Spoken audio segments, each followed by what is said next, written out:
Hello friends, good morning. Today we are discuss about the autobiography of टौर Dutt.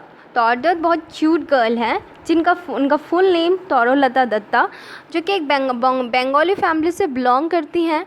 और इनका जन्म 4 मार्च 1856 को होता है। इनकी माता का नाम केशूर मौमी दत्त है, इनके पिता का नाम गोविंद चौंदन। और उसके बाद इनका जो करियर, ये जो अपना स्टडीज़ पूरा करती हैं, ये बचपन से ही लिखना चाहती थी स्टोरीज़, कहानियाँ, पोइट्री, नॉवल। बट इनकी कहानी ये जब स्टडी जाती हैं अब्रॉड वुमेंस कॉलेज में, यूनिवर्सिटी में पढ़ने, तो इनकी कहानी में रुचियाँ और ज़्यादा बढ़ने लगती हैं। और इनके जो करियर है, स्मॉल करियर है, क्योंकि 21 ईयर में ही इनकी मृत्यु हो जाती है। नीचे हम लोग देखेंगे इनके फैमिली, इनके पोइट्री करियर के बारे में। सबसे पहले तो इनकी जो फैमिली थी वो क्रिश्चियनिटी को बहुत मानती थी, जिसके कारण ये लोग अपने जो बंगाली को थे उनको छोड़ के क्रिश्चियनिटी को अपना लेते हैं 1862 में। उसके बाद जो टौर दत्त है वो एक हायर स्टडी के लिए इंग्लैंड चली जाती है। वहाँ पे वो कैम्ब्रिज यूनिवर्सिटी में पढ़ती हैं। उसी वक्त 1871 से 1873 के बीच में वो एक मैरी मिल्टन से मिलती है, उनसे उनका फ्रेंडशिप हो जाता है। और वो बहुत अच्छे, उसी टाइम से वो इंग्लैंड में अपने कज़न के साथ राइटिंग शुरू करती हैं, एक लेटर लिखना शुरू करती हैं। बहुत सारे चीज़ों के उनके रुचि जग जाती है। और टौर दत्त में एक और ख़ासियत थी कि वो 5 लैंग्वेज बोलना जानती थी, लिखना जानती थी और कन्वर्ट करना जानती थी। उनका 5 लैंग्वेज एक हिंदी, इंग्लिश, संस्कृत, बंगाली और फ्रेंच था। वो अपने फैमिली की सबसे बड़ी लड़की थी टौर दत्त। उनकी छोटी बहन का नाम आरू, उनके ब्रदर का नाम अब्जू। और वो बहुत सारे पोइट्री, प्रोज़ लिखी थी अपने डेथ से पहले। बट वो पब्लिश नहीं हो पाया था, बट वो बहुत सारे लिखी थी। वो बहुत बड़ी आर्टिस्ट थी। वो आर्टिस्ट थी इंग्लिश और फ्रेंच में। जब वो इंग्लैंड में थी तो उन्हें बहुत बड़े आर्टिस्ट की तरह ट्रीट किया जाता था। वो इंग्लैंड और इंग्लिश और फ्रेंच को बहुत अच्छे से कन्वर्ट कर सकती थी, जिसके कारण उन्हें बहुत बड़ा आर्टिस्ट माना जाता था।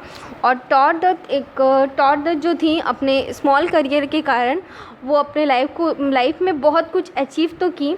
और उनमें एक और ख़ासियत है कि वो किसी भी लैंग्वेज को कन्वर्ट कर सकती थी, क्योंकि उन्हें 5 लैंग्वेज आता था, जिसके कारण वो 5 संस्कृत और बंगाली को कन्वर्ट कर देती थी इंग्लिश और फ्रेंच में, जिसके कारण बहुत सारे पीपल के रुचि जगती थी उन सब चीज़ों को पढ़ने की, जिसके कारण वो बहुत ज़्यादा पॉपुलर हुई थी। लास्टली उनकी डेथ हो जाती है।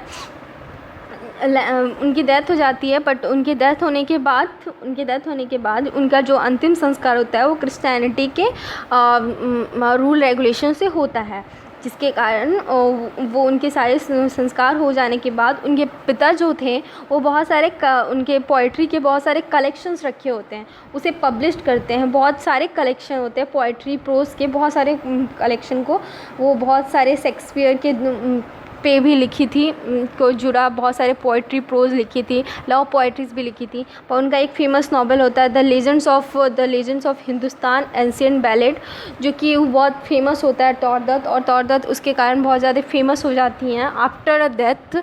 और उन्हें सब कोई मल्टी टैलेंटेड भी, वो बहुत ज़्यादा मल्टी टैलेंटेड थी हर चीज़ में। बहुत क्रिएटिविटी थी उनके अंदर, किसी भी चीज़ को जानने की बहुत जल्दी बना लेती हैं। और बहुत सारी वो प्रेम संबंधित बैलेड, पोइट्री और लिखी थी टौर दत्त, और बहुत सारे चीज़ अचीव की थी। इसे हम कह सकते हैं कि ज़िंदगी छोटी हो कोई दिक्कत नहीं है, पर अपने लाइफ के अचीवमेंट्स बड़े होने चाहिए ताकि आपकी ज़िंदगी भर तारीफ़ हो। और लास्टली उनकी मृत्यु हो जाती है 13 अगस्त 1877 को। उनकी जस्ट वो 21 ईयर्स की ही होती है। और उनके लिटरेसी करियर जिसके कारण बहुत छोटा होता है। इन सब चीज़ों को हम देख के कह सकते हैं कि इनका जो कैरेक्टर है वो अनफॉरगेटेबल है और इन्हें भुलाया नहीं जा सकता। और ये हमारे इंग्लिश राइटर और पोइट्री को बहुत बड़ा योगदान है टौर दत्त का। Thank you friends.